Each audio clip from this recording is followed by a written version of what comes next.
Who dat? We dat? We back with another episode of Hidden Takes, episode 16. Jay, my brother, how you doing? I'm doing good, man. I'm doing good, Jay. I like how we've been saying recently, best time of the year. We're seeing players make history. Shout out Marcus Smart, making NBA history, being a second guard to get Defensive Player of the Year. I'm just happy, Jay. I'm happy to be here. This is going to be a jam-packed episode. We got a lot to get in. A lot of these game one, game twos, and even some game threes for Philly and Toronto, Jay. So happy to be here. Happy to see you, my brother. Yeah, absolutely, as always. And let's get right into it with series. A lot of, like we were talking about earlier on the show, a lot of things happening, storylines happening throughout series, injuries, all pretty much all the things that go with what comes with the playoffs. You know, no team's going to be at full strength. No team's going to have just a smooth road to move on and get out of the first round. And that's exactly what we're seeing early on here. And it's wild to see. So let's kind of dive into these series. And each series kind of has a storyline of its own. And that's exactly what we're going to address here. And, you know, top of the screen, let's just dive into the series that's tied 1-1 right now. And that's the Phoenix Suns and the New Orleans Pelicans. And we saw yesterday in the news, we saw Devin Booker leave game two early with a hamstring injury. And then so yesterday we found out that he has no recovery time, no set return date for him. And he's doubtful for games 3 and 4.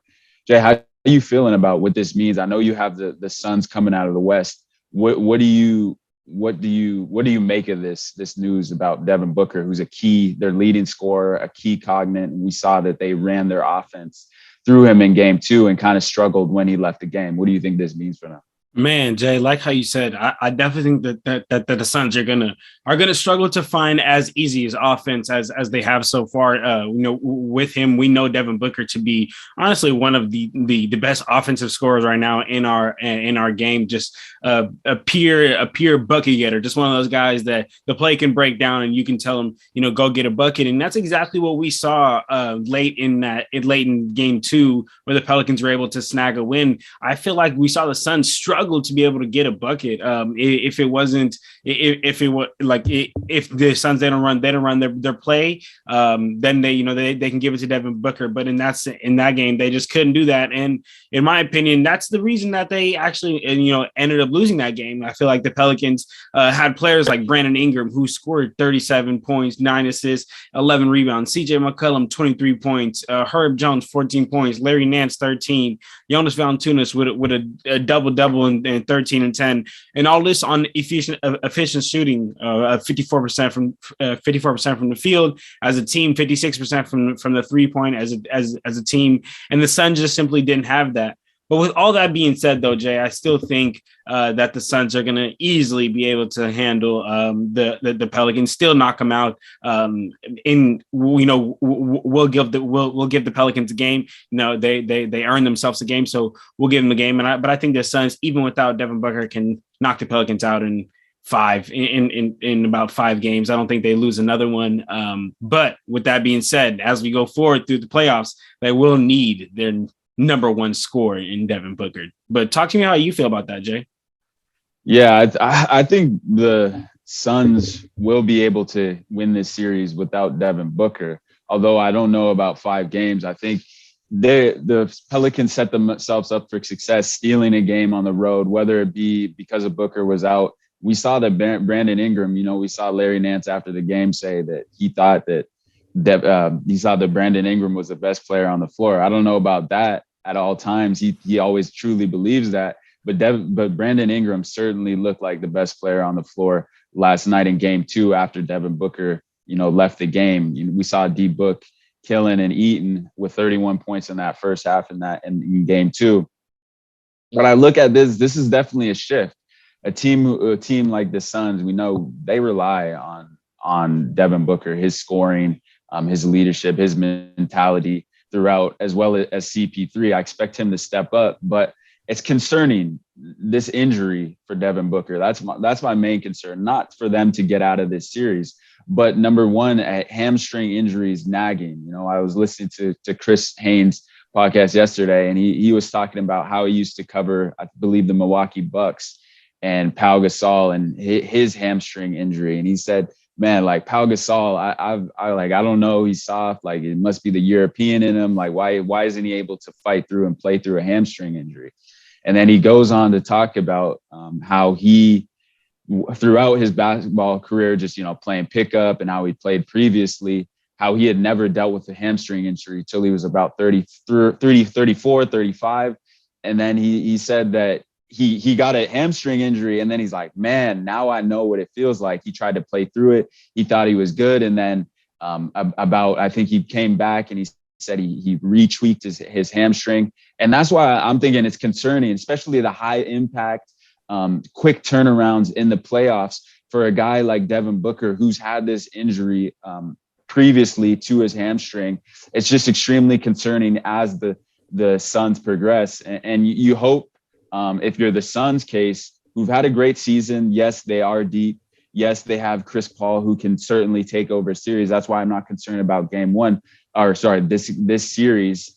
I think it might go 5 or 6.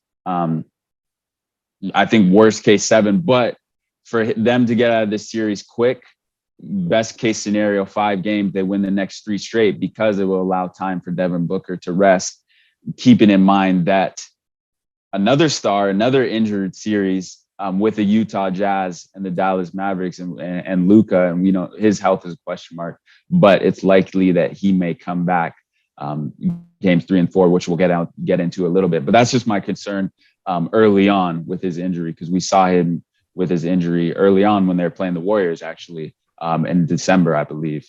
And he dealt with that for about a month and then came back. So concerning is how I'm feeling right now. Okay, and I mean, I'm right there with you, and I think that all Phoenix fans would agree that they can definitely handle the Pelicans, but later on they definitely will need. I mean, the next matchup will either be a Utah Jazz team that's crumbling, we'll get there, and a Dallas Mavericks team that is honestly on the rise, so they will need Devin Booker. But before we move on, Jay, you said 5, 6, worst case scenario 7. Jay, we don't walk the fence over here, my brother. What are you going with for this Suns and Pelicans series? Are you going to say 5, 6, or are you saying 7? You got to choose one. I'm going to go Phoenix in 6. I think it's going to be tough for them to win both of those games, especially I know New Orleans, I'm not sure their rep is kind of up and down in terms of the home court advantage, but they do have 2 opportunities to get a game at home. And I like those chances, especially with the way that Brandon Ingram is playing right now. And then they got CJ McCollum, that 1-2 punch, add in whoever you want on any given night from the next 3 up, who's going to give you the supplement of scoring to those 2, CJ and Brandon, that is. So I'm going to go them getting Pelicans able to sneak out a win on the road. And then whether that's game 3 or 4, and then Phoenix will win the next 2 of those, whether it be 3 or 4. So they might win 3, lose game 4, but then they'll be able to get the next 2 games, however way it is. Okay. All right, Jay. So I guess next 3. Yeah. So it's okay. So you got Phoenix in 6, and I got Phoenix in 5. All right, Jay. It's good. Definitely just became a more interesting series. That's all I gotta say. Jay. Absolutely. No, I think it is an interesting series because of that. So let's move on to the next series, and we were just talking about it, and that's Utah and Dallas. We saw what happened game 1, kind of an unconvincing win, especially with Luka out in game 1 from Utah, and then game 2, we know who showed up to that one, and that's Jalen Brunson with a 41-40 ball when they needed a most. A huge win for Dallas, especially with the return of Luka Doncic looming. We saw him shooting in practice the other day. Looked like himself. I mean, with a calf injury, it is another one of those injuries that can be that can keep lingering around and might stay with you. But for a guy like Luka, who doesn't really rely on his speed and quickness, he relies more on deception, using his body, being able to get into guys, create contact when he's getting to the rim, or relies on his floater. He's more of a first step quickness guy. So I'm not sure how much that will affect him defensively. That's where it might affect him most. I mean, he's not the greatest defender anyway. And Dallas prides themselves on defense, so he might be picked on that end. But it is concerning. But initial thoughts on this series, tied up 1-1 going to Utah, Jay. Man, Jay, look, Jay, honestly, I'd rather be right than stick to my pride, Jay.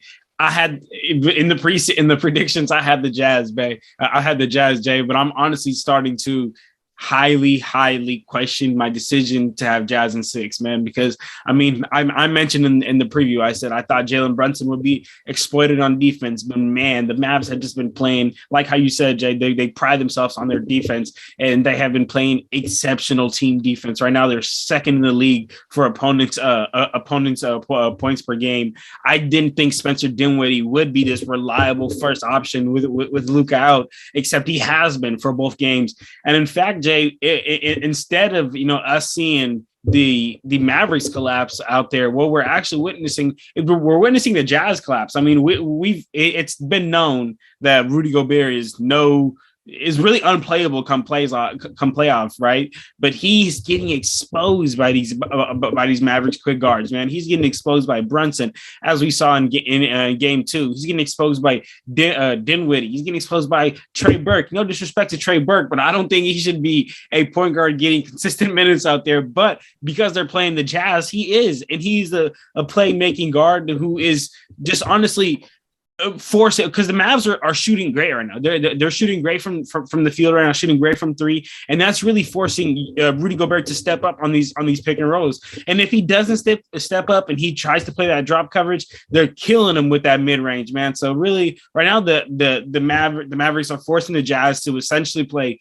4-on-5 out there. And all of this, Jay, all of this, like how you said, like how even, shout out Junior, because Junior mentioned this on the preview, all of this without Luka. And we know Luka to be the player that just does a little bit of everything on the court. So while I agree with you that yes, Luka is a bit of a defensive liability compared to these lineups that the Mavericks are running out there right now, man, I just think that Luka's like offensive game is just going to do so much more than what his defensive game is just going to take away from, man. And then just real quick before I get off this, get off this series and get off this team, shout out Donovan Mitchell, man. He's been showing up. As we predicted, all the three of us, me, you, and Junior said, "Oh yeah, then we know Donovan Mitchell's going to be there," and that's what he did. Game one, 32 points. Game 2, 34 points. But he's alone, man. I mean, players like Gobert, who were showing up in the regular season, just has it disappeared. Players like Royce O'Neal, Jordan Clarkson had a good last game, but didn't have the greatest game 1. Daniel House, Whiteside, Mike Conley, these role players that are supposed to be there just simply haven't been there. And while we're talking about the Jazz, this team is collapsing, Jay, collapsing. I'm watching the Jazz not play, just simply give Eric Pascal and Nickeil Alexander-Walker 2 DNPs, bro. I mean, hey, look, I'm not saying Nickeil Alexander-Walker and Eric are players that are going to make a difference, but at this, having a player like Nickeil Alexander-Walker, a bucket getter out there on the court, there's no reason he should get 2 DNPs, in my opinion, man. So the Jazz, honestly, bad coaching, getting exposed on the defensive end.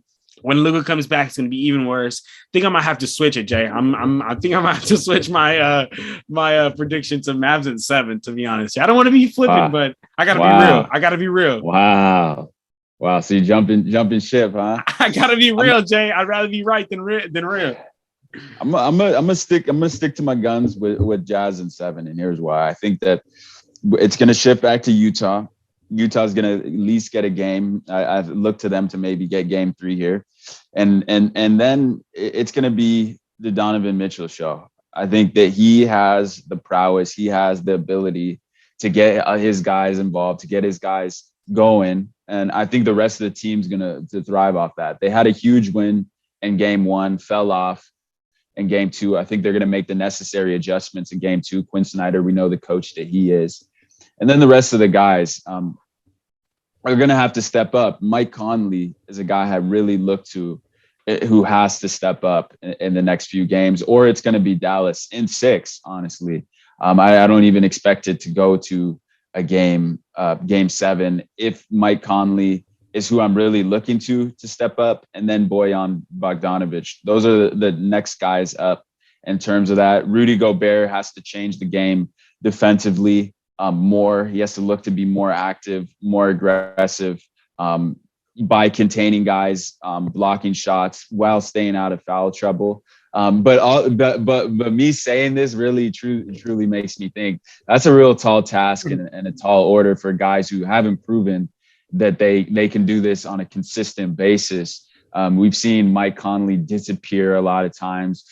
We've seen Bojan Bogdanovic, Jordan Clarkson, Rudy Gobert, the rest of the Jazz supporting cast disappear at times, be inconsistent.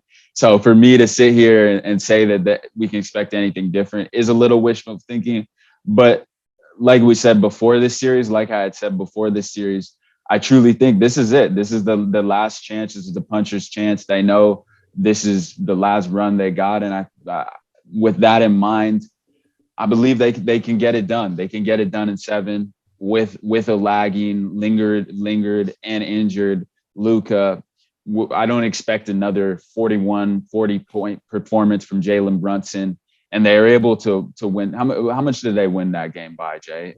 Against, they needed that performance from Jalen Brunson, and they won the game by 6 at home. I think that's really a tough task to expect from him again. The Jazz are going to game plan against that, get the ball out of his hands, or force him to do the same thing. If they expect Jalen Brunson to beat us for 40, you rather have him do that, beat you again doing that, than Luka, an injured Luka. So I'm gonna stick to the Jazz in 7, and we'll be covering this throughout. So we'll definitely revisit and see Jay's jumping ship, but I'm a hold tight with him. I gotta. I'm a hold tight with him. Hey Jay, but, honestly, but I've jumped ship. I'm not for a lot of series, but a couple of series after seeing game 1s and 2, just the way the match has been playing, man, I've had to jump ship for a couple of these series, Jay. Yeah. Hey Jay, I've seen a team come back from 3-1, so I'm never too quick to jump ship or to shift to shift. But I mean, obviously as the outlier, but I've seen it happen. We saw a few years ago, Toronto being down 2-0, coming back to Milwaukee, coming back home from Milwaukee and taking down the Bucks in 4 straight games. But speaking of Toronto, let's talk about this series. Philadelphia 76ers with the 3-0 lead, thanks to the man himself, who you believe is the MVP. I still got Jokic from an overall body of work, but I understand why someone would say Joel Embiid is the MVP of this year, because he's certainly playing like it, Jay. The 104-101 victory last night, as we record this on April 21st. That was just a huge shot, man. Joel just took the life out of Scotiabank Arena. Unbelievable. My neighbors, I always hear them going crazy about shots being heard. I could hear a pin drop after he hit that shot. After they battled back, the Raptors were throwing punches. The Philly was throwing back, getting hit back. Just a boxing match. What I expected from the first 2 games, and we didn't see that in the first 2 games. We saw Philly win those games handily. And from what I've heard from a lot of Raptors fans in those first 2 games was the discrepancy on fouls.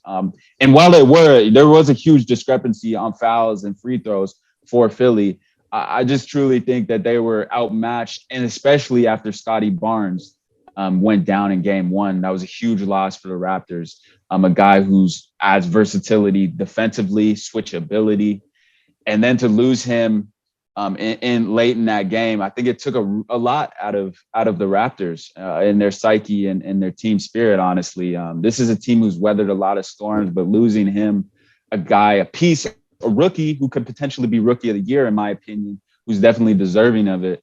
was a huge loss. But Jay, I know I've said a lot about this series. Talk to me what you've seen. I mean, um, just yeah, it's been a series, man. Series to forget for the Raptors so far.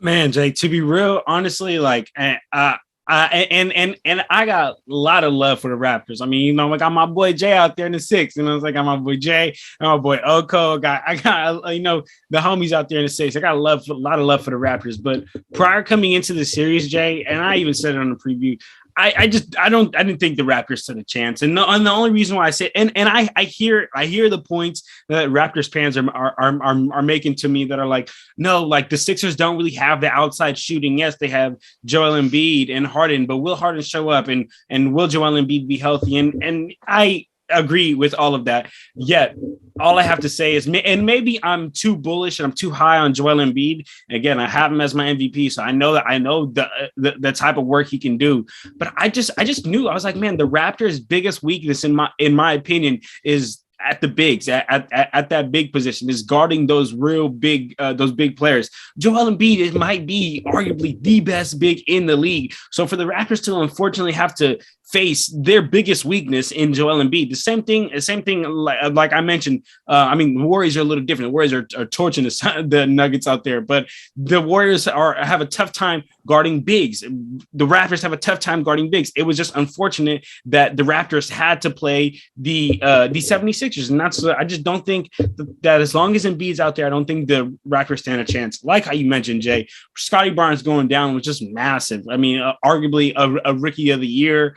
Huge to what they did on both ends, on the defensive end and offensive end. And then another thing, Jay, is for the Raptors to win, they have to consistently shoot well. And I mean, I feel like you would be able to coincide in this and agree more than anyone, Jay. Like the Raptors, that's been their problem. They haven't consistently been able to do it this season. Maybe Rico, or maybe Gary Trent has a good game, has a good 3-point shooting game, but they can never consistently follow up with it. And the only way, in my opinion, that the Raptors can beat the 76ers is if they just shoot the lights out and they run this small ball. Because if not, it's just, I mean, Kenny the Jet Smith was talking about it after the Raptors game. It's just like, you have to double Joel Embiid. Nobody can guard him. You can throw Ken Burch at him, too small. You could throw Boucher, too small. Pascal, too small. So you got to throw the double. If you throw the double, he's going to find the right player. And then while we're just talking about that shot, though, I do want to mention that was a terrible shot. Like in my opinion, for the 76ers, like we're talking about Joel Embiid. Yes, he can shoot the three, but Joel Embiid is taking a game winner from leaning, going out of bounds for the three. I mean, I think you could have got a better shot in at the time though. 0.9 seconds. That was the best shot. And the Raptors made a mistake. I heard Nick Nurse. You could see him pointing to Fred VanVleet to watch the lob and protect the paint on there. And I think there was a miscommunication that led Embiid to get almost a wide open shot, especially with that time with 0.9 left. And then it was Fred VanVleet closing out to him. We know he's giving up so much size in that it's like he's shooting with no one contesting ultimately. And it wasn't even that great of a contest. So in the moment, I think personally it was a good shot and the best you could get at that time, unless you're going to go for a tip in. You'll take that shot. You'll take a wide open shot and a leaning shot from your best player at those times, Jay. I would. You take that? I mean, I hear. I mean, you got to take it. Like Embiid was keeping them in that game. Harden was not the same. So I would take it personally. But anyways, on that note, and you talking about the size that they're giving up, the game where you can, stats don't always tell the whole story, and you can make up a narrative of how you want them to. But where they lost the game on the Raptors was on the boards, losing the rebound battle from 46 to 32 on the glass. You're not going to be able to win games like that. Doesn't matter at home, on the road, and you give teams opportunities for second chance points. And it's not really their fault. Like you said, they don't have the size to match up with the guy like Joel Embiid, who if he's not getting the board himself, he can tip it out to his teammates to get the board. And that's tough to beat a team like that. So and the Raptors did shoot it better. They shot 37%, but it didn't even match up to the 3-point percentage of the Sixers, who shot 41. So those are two equations and two recipes for disaster for the Raptors. And they got a 2 p.m. game on Saturday, and unfortunately, I'm switching up. I know I have the Raptors in 7, but that 2 p.m. game early, 11 a.m. if you're on the West Coast, and that's a equation for a sweep. I'm afraid to say. So equation for I got Philly in 4 here. So man, it was great season. Raptors back in the playoffs, but Cancun it is for you. Cancun it is, but hold on, Jay. Hey, before we move on, I have to say something because I was thinking about this yesterday as I was kind of looking at these games. Jay, I know Stephen A. Smith a lot, and a lot of just NBA guys around the league was saying Harden has the biggest pressure to perform come this playoff, and I honestly agree. He does. And I want to say this. Harden has not been a letdown, okay? Game 1, 22 points, 14 assists. Game 2, 14 points. Game 3, 19 points, 10 assists. But he has not been the James Harden scoring machine, scoring menace that we know of him. He hasn't even been that James Harden, the point guard that I feel like he was playing in before he fell out in Brooklyn. I remember when when Kyrie had went down and it was really kind of just James Harden out there. I know he was struggling with a hamstring injury, but prior to that, where he was really like being that point guard facilitator, I feel like he hasn't even necessarily been that, Jay. So I just want to get your temperature on James Harden real quick. Has he been letting down to you? But they're also 3-0, so winning solves everything. So yeah, I mean, no, it hasn't been the same James Harden. I mean, he fouled out last night. We didn't even mention that. That cannot happen. You cannot put yourself in a situation, especially with the amount of time that they had. They need James Harden on the floor, especially if he's producing assists, he's playmaking like he has. He hasn't been hitting those same shots like you mentioned.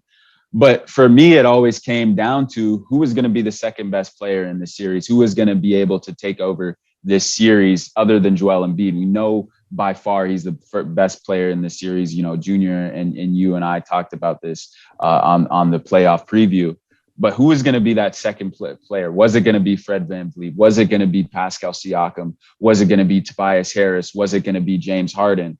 But no, it hasn't been any of those guys. It's been Tyrese Maxey making plays throughout the series. And that's why I said when there was talks about Philly getting rid of Tyrese Maxey, Jaylen Brown, getting ready for whoever, CJ McCollum, I said absolutely not, because I believe in this kid. I think Tyrese Maxey is a serious baller, maybe even a future star, and it's looking like it. He's trending like that. There's no reason to believe he hasn't been. He's been the second best player in that series, and for the Raptors, it's all bad. For Philly, it's all great because if they had the second best players in the series, they're going to win those games and they're going to win this series. And that's exactly what we've been seeing. It hasn't been the same Harden, but Tyrese Maxey has stepped up and made the plays that need to be made. Hey, Jay, you right, Jay. Big shout out to you, because I'm not gonna lie, I was pulling for trade everybody who you and anybody to get a Jaylen Brown in there, to get a James Harden in there. And I'm not gonna lie, Jay, Tyrese Maxey has been exactly what the 76ers has needed. Tyrese Maxey has been honestly the best off-ball player to James Harden and Embiid right now.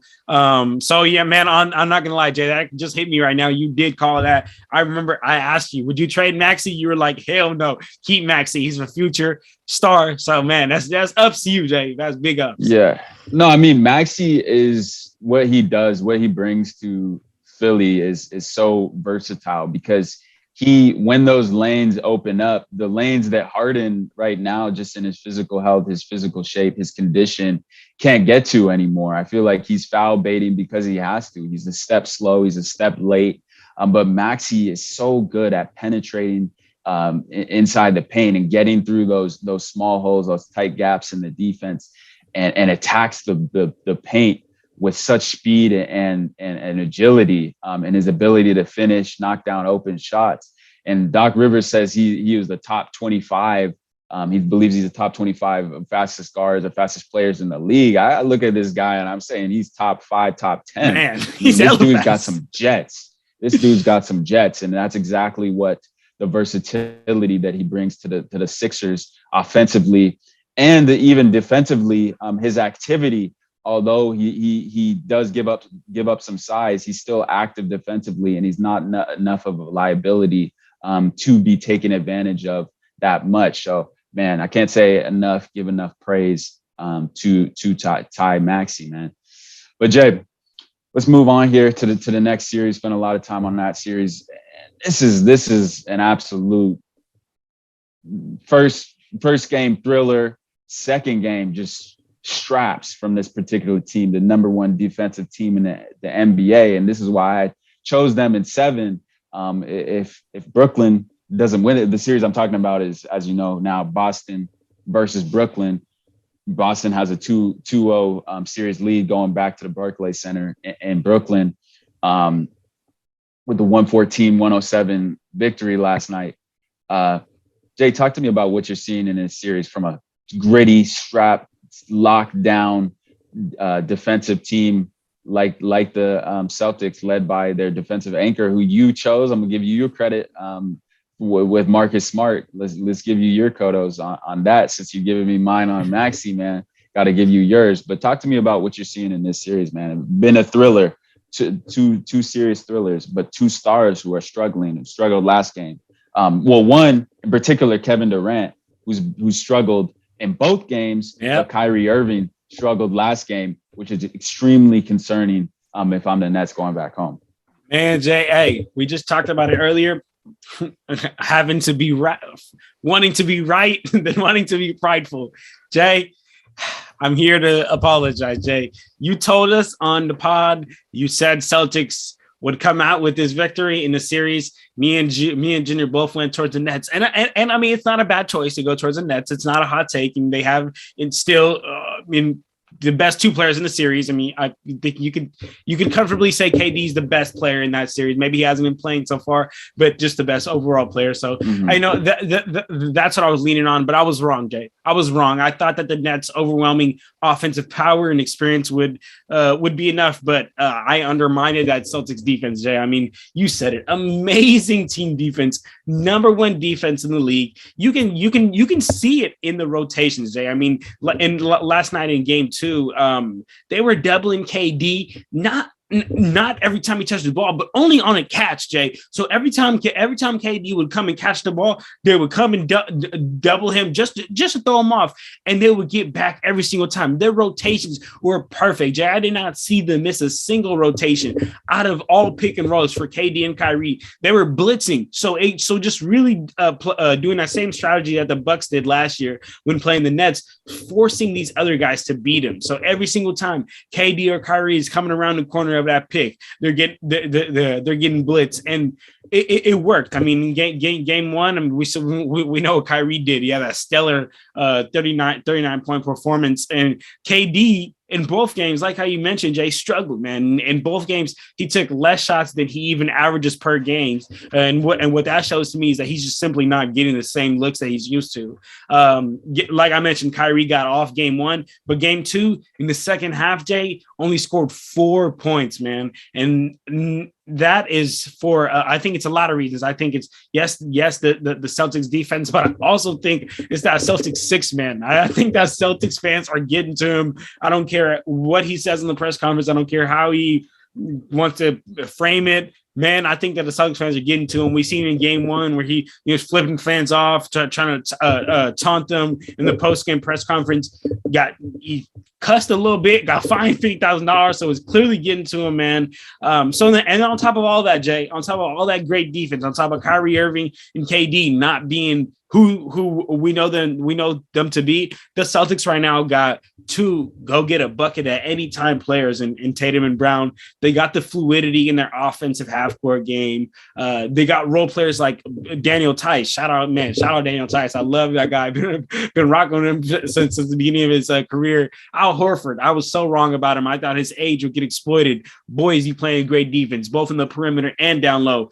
And of course, defensive player of the year, Marcus Smart, man. So, Jay, I got to jump ship, Jay. I think the Nets right now are way too reliant on KD and Kyrie creating offense. And that's not going to be a reliable strategy against the number one defense in the league. Oh, I got to jump ship, Jay. I'm going to go Celtics. Oh man, I want to say, man, Jay. Whoa, Oh whoa, man. All right, I'm not. I'm not gonna ride the fence, Jay. Celtics in six. Celtics in six, Jay. whoa, whoa. And let's talk about the storyline in that series. Does Ben Simmons expected to come back game 4 a little too late, too little too late? We know he hasn't played all season. Is it really going to affect them? I personally think I don't really know. But do you think this changes anything? You think Ben coming back changes anything for those dudes? I think it just helps him for next year, man. I think Ben Simmons isn't gonna. He's a good defensive player, but what they need is they need more offensive production besides KD and Kyrie playmaking every single time, and he doesn't bring that. So I think it's just gonna help him get more chemistry for next year. Unfortunately, they're gone this year. Yeah, I think Joe Harris and his ability, his size, his shooting, not having him there hurts them defensively and offensively because he's just another shooter to add to that mix. And number 2 on that point is he's not a liability defensively because you look at guys like Seth Curry who can create off the dribble. Joe Harris isn't creating a shot off the dribble. And I am Patty Mills, who can create a shot and knock down jumpers, but they're giving up so much defensively that it's kind of turns into a little bit of a liability. And if they're not hitting their shots, you're in a hole if you're Brooklyn. So let's see how this rest of this series shapes out. I do have Brooklyn winning the next game. It is a must win, but I do have them winning the game 3 and potentially game 4.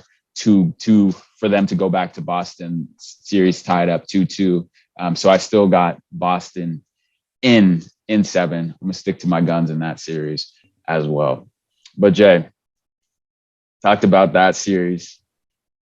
Let's talk about next Miami versus the Atlanta Hawks. I know we had talked about a lot about this series. We say we're gonna get Trey. We're going to give Trey at least lose 2 games. And you and I talked about giving them 2 games in Miami, winning this series in 6. Are you still feeling that, or how's your take on this? I'm not even giving Trey 2, man. I'm going Heat in 5 to be real. Honestly, I just think that the Heat are too deep and too physical for a Clint Capella-less Hawks. They're guarding. Kyle Lowry certainly is. Man, huh, Jay? My goodness, Kyle Lowry, what are you doing? What are you doing? We're referring to that DeAndre Hunter where he's throwing himself into his body. I don't know what that was.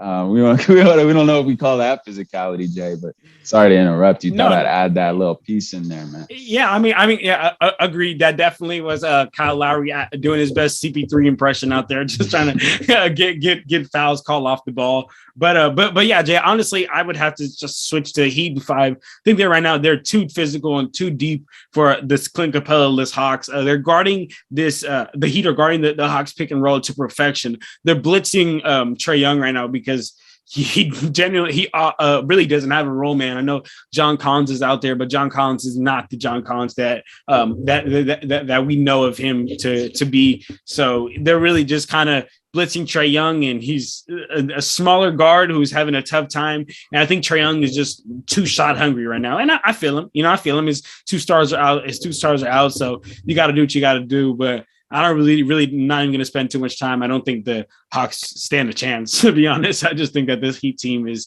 gonna take it to them. But just one thing I thought of, not really necessarily having to do with the game, just wanted to throw this out there for you and the family to think about. You remember when Duncan Robinson, I think it was like that bubble year, was starting to come up, and people were just loving him. They were like, "Wow, what an underpaid player! He plays so well. Like we just love him, right? Like everybody besides the Lakers fans just loved him, right? Everybody besides Lakers fans call him like the Jimmy Neutron because that big head, right? But I think now after he got his huge contract contract, Jay. I just like he just like has Jimmy underplayed. Neutron. He has just underplayed, Jay. Like just has not been the Duncan Robinson that we've known to be. And the Heat has found Max Strus. Max Strus has literally became Duncan Robinson. So just want to add how quick people switch up on people just based on them getting paid. You know, Duncan Robinson got paid big and he just hasn't performed, and now people kind of are hating on my boy Duncan, man. But yeah, I don't think the Hawks stand a chance.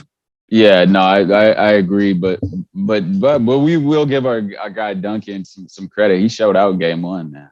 He balled out, shooting 9 for 10 from the field, 8 for 9 from the three. I will say that he showed out there on in 22 minutes, absolute sniper. But I do agree with that. Max Strus has been a big part of what they're doing. I think it's his physicality and his ability to defend.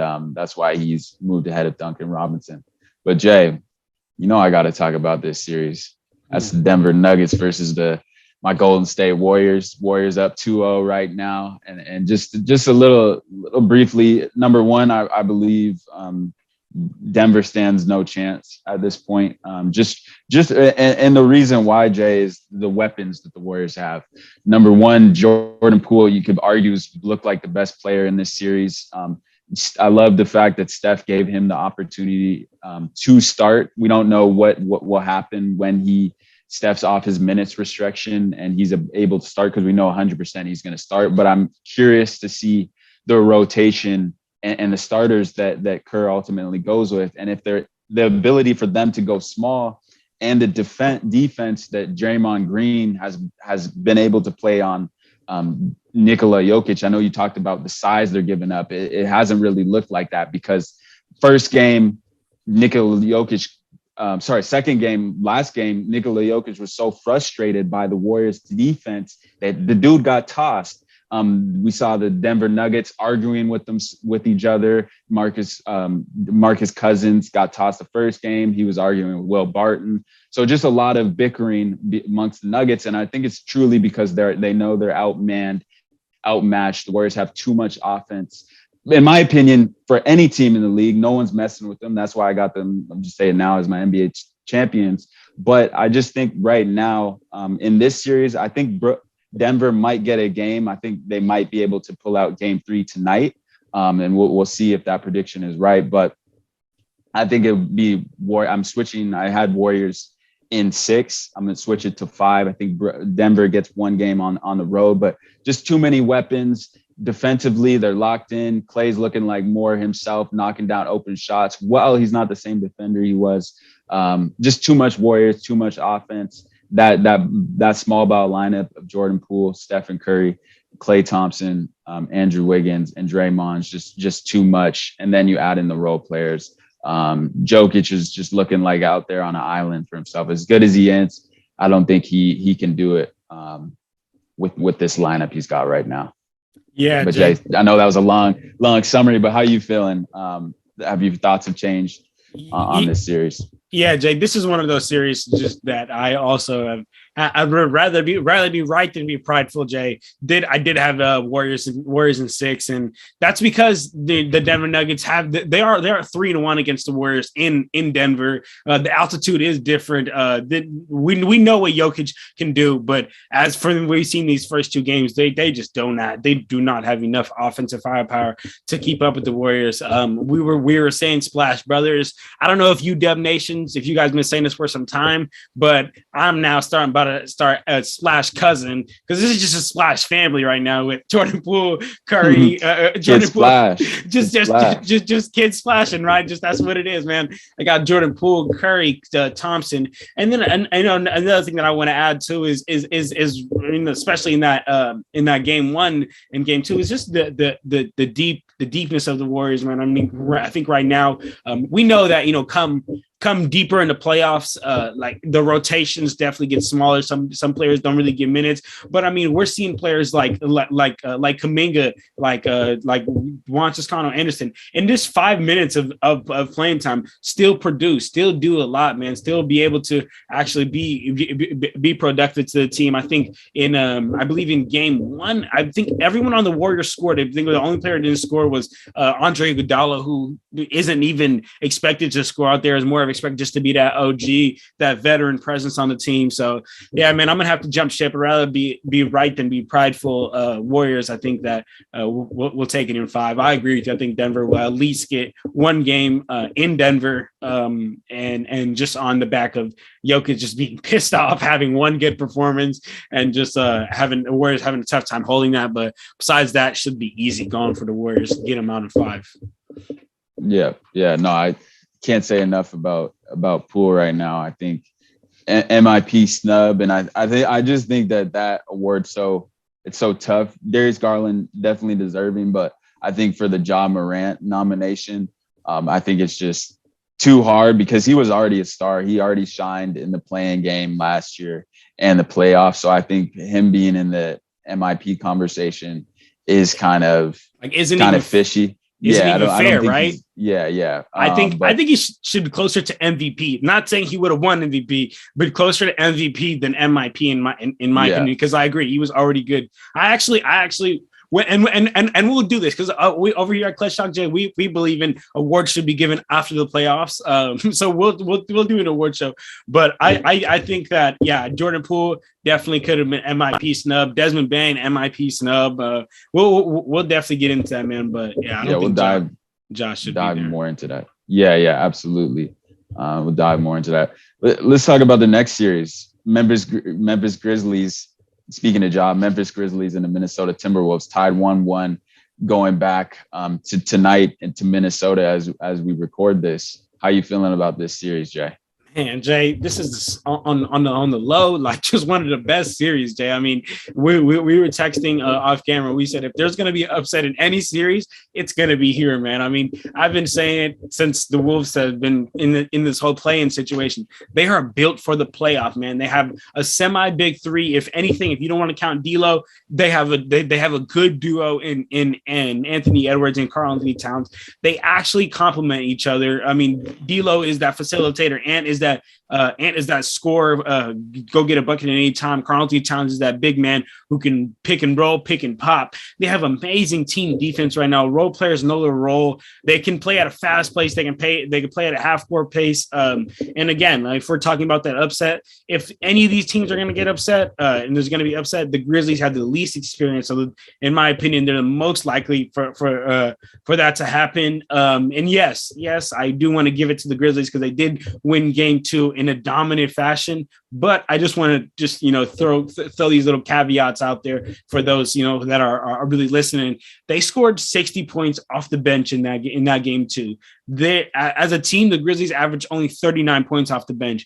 Can we really trust that to keep happening, or can we trust it to be more like a game 1 where they scored 32 points off the bench? I think that's a little bit more reliable. Or the Wolves. The Minnesota Timberwolves turned the ball over 19 times in that game 2. Right now, as a team, they're averaging 13 turnovers. Again, like, can we trust that to happen again, or can we trust them to be on the lower end? Another point that I looked at, and really most of all, Anthony Edwards, man, in game 1, we saw the performance that he had. Game 2, I think that was a rare, rare performance. And he only had 20 points, 7 of 16 shooting, and 5 turnovers. Again, like, can we trust all that to happen, or can we trust more of a game 1 performance? And I just think we can trust more of a game 1 performance. And so this is what I'm going to say, Jay. I'm going to say this.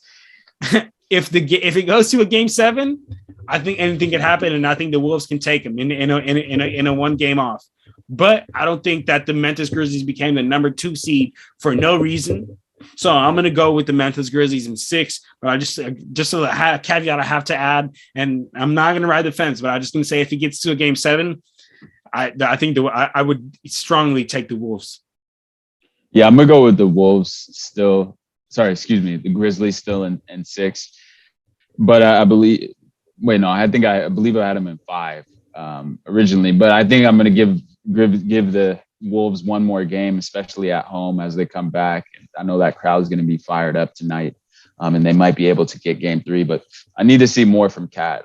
We saw a little bit from him in game 1, some powerful dunk against Jaren Jackson. But if he's able to play with that force and kind of take charge more to him, stay out of foul trouble, then the Wolves really have a serious chance. I think Anthony Edwards, we had talked about him being kind of that dude, that guy. that number one guy. I don't know if he's fully taken it, but he certainly played like it in game one. And if he's able to keep that momentum up from game one of how he played and bring that same energy at home, I think the Wolves have a good chance of taking game three. And it might be a back and forth. And we might ultimately see it going to game seven. And then at that point, I can't choose who's winning that game. Honestly, Memphis would be favored, especially at home. But I'm going to still go with Memphis right now, game six. I think they were kind of shocked. They were the favorite. That's the first time that they've ever been favored in a playoff series with that young core. And it was a bit of a culture, probably a culture shock. They've been used to playing with that chip on their shoulder throughout the season, and kind of embrace that role of being the young villains around, and to be in now in kind of a favorable matchup where they're favored to win. It was kind of a shock. And then they're back and forth in game two, and then they were able to pull away. But I look for Minnesota to come out strong in this next game and get at least one here on the road, but then Memphis to close it out by game six. So a great series, like you said. You did a great analysis of it as well, but an interesting series, especially with the Wolves win in game one.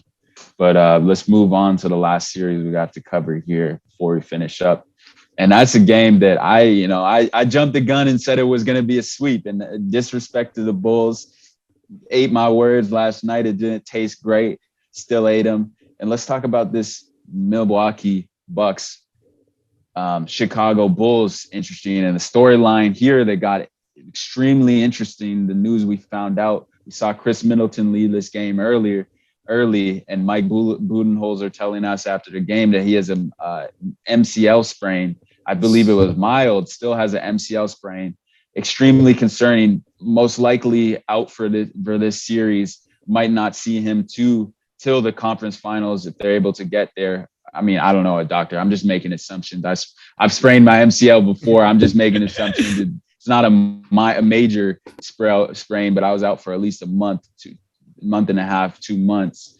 And that would put you around the finals, conference finals, if you're Chris Middleton, hopefully less. But Jay, things just got interesting in this series. Talk to me about it, man, dude. Man, Jay, things definitely just got interesting. I still don't necessarily think that the Bucks are gonna really struggle against the Bulls. I mean, I definitely think that Chris Middleton makes them great.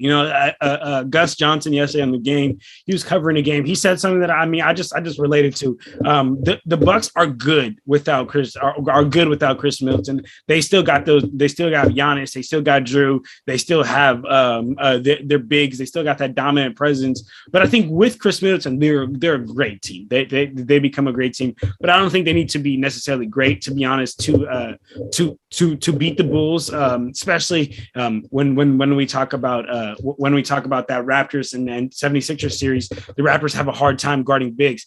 The Bulls have an extremely tough time guarding bigs, and they kind of don't. They essentially don't have anyone in there to be a defensive big. I know Tristan Thompson was picked up, but what's Tristan Thompson doing? And Vooch is really only really like an offensive asset, kind of a defensive liability, to be honest. So I still have the Bucks taking care of this series. But like how you said though, Jay, and like shout out Oko was mentioning this morning, he was talking about they're gonna need him to be able to get through the East, and I absolutely agree, man. But I guess just to talk about the series, we'll get to later in the playoffs later. But to talk about the series, I still think the Bulls are gonna have a tough time. I just can't trust Vooch. Game two, Vooch went crazy. 24 points, 13 rebounds on 50% from the three and 50% from the field. We know what DeMar did. DeMar had the ridiculous 40-point game, and Vooch was actually doing an insanely good job on Giannis. Only drew 2 fouls, and honestly, Jay, that's just an outlier. I can't expect that to keep happening. I think Giannis and the Brook Lopez are just they're gonna continue to go inside, ram it inside, and I don't think Vooch is going to be able to handle that for this 7-game series. I just think the Bulls bigs have to show up to beat the Bucks, and that's just not going to happen this year. They should have made it more of a essential and more urgent to make some moves at the trade deadline. But I do think the Bucks are going to need Chris though come playoffs later in playoffs. Yeah, I do. First of all, huge performance from DeMar. Give him his credit. Absolutely made the plays that needed to be made. Vucevic knocks down some big shots. Alex Caruso, can't say enough about him. Making plays down the stretch. I just think you probably as a Laker fan, you're seeing this. We could have used this dude because absolutely at any team, every team in the NBA, all 30 of them could use Alex Caruso because what he does, not necessarily might not always show up on the box score, similar to a guy like Draymond Green, maybe even Marcus Smart, who's not always going to stuff the stat sheet, but he's getting it done. His presence on the floor is noticed by his teammates and by anyone who knows basketball. But Jay, I think they're going to be able to ultimately sneak past the Bulls in this series in 5 or 6, maybe even 6 or 7. Who knows? I'm gonna go Bucks in 6. But I will say this: without Chris Middleton, Boston Celtics, I'll see you in June because they're going to the NBA Finals. I'm gonna say that right now because let's not forget, and we didn't even forgot to mention. This is a Boston Celtics team who was the number 1 defensive team in the NBA in the regular season, and they don't have a certain dude, the Time Lord, Robert Williams. Boston Celtics are going to NBA Finals, especially without Chris Middleton. I did have them as an opportunity to get there before, but without Chris Middleton, I don't see them getting past a stout defense who's going to throw the kitchen sink at Giannis, get the ball out of his hands, force other players to make plays. And without Chris Middleton, that's going to be a huge issue for the Bucks outside of Drew Holiday. So concerning. Will they get past this series? Yes. Beyond that, getting past Boston is going to be a struggle with the possibility of Robert Williams showing up in that series. So man, that's all I got, man. And that's what we got for this episode, man. Stay tuned. We're going to be back either here Saturday or Sunday, y'all. Jay, unless you got some other closing words here. Yeah, Jay, all I got, Jay, is I would like how I don't want I want to start the pod. I want to end the pod the same way we started the pod in the beginning. Talked about Marcus Smart making history, Jay, being that first, being the second guard to win Defensive Player of the Year since Gary Payton. Shout out Gary Payton, man. I feel like I've been seeing him at every game. He was at the Celtics game last night. He's been at every Warriors game. Shout out Gary Payton, man. Facts. Yeah, shout out Marcus Smart. Except for rolling up on my guy Steph, but that wasn't even intentional. We talked about that on that episode as well. So credit where credit's due.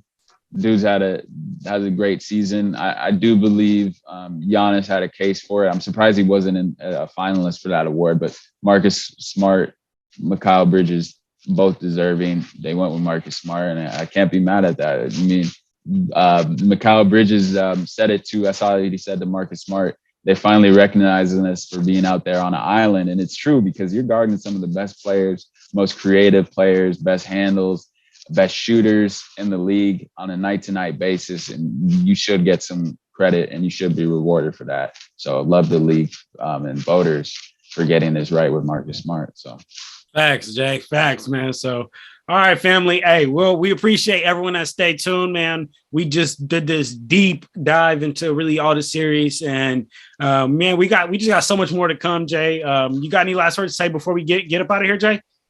Nah, man. Get at us on Instagram. Follow us at Clutch Talk Pod, on Twitter at Clutch Talk Pod. Comment, like, subscribe to us on YouTube. We always appreciate the feedback. Comments, criticisms, whatever you want for us. We love to hear it. So stay tuned for the episodes coming, coverage throughout the playoffs, because we got you. We're your go-to source. And we come in with the content, man, and just get at us, man. We love to talk ball. We some hoop heads out here. Yes, sir, man. Yes, sir. So Jay said it all, man. So if that's it, then we out of here, y'all. Clutch Talk out. Peace.